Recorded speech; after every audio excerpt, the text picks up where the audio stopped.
Hello दोस्तों, नमस्ते, प्रणाम। मैं हूँ आपकी वंदना और स्वागत करती हूँ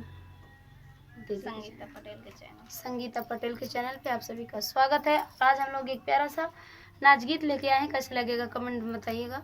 और प्लीज़ इस चैनल को ज़्यादा से ज़्यादा सपोर्ट करिएगा। सियर की डगरिया 20 डीजे माई सर की गगरिया 20 डीजे माई सर की गगरिया यू आर फॉर माई बागो गई थी यू आर फॉर माई बागो गई थी मलिया से मोरे लड़ गए नजरिया मलिया से मोरे लड़ गए नजरिया 20 डीजे माई सर की गगरिया 20 डीजे माई सर की गगरिया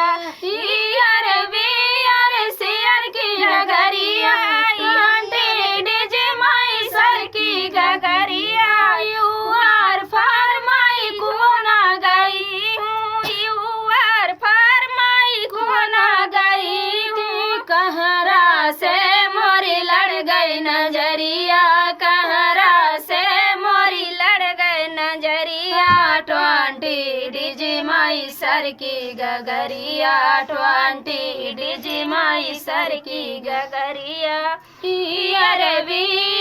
सियर की डगरिया 20 डीजे माई सर की गगरिया यू आर फॉर माई महला गई थी यू आर फॉर माई महला गई थी रजवा से मोरी लड़ गए नजरिया रजवा से मोरी लड़ गए नजरिया 20 डीजे माई सर की गगरिया 20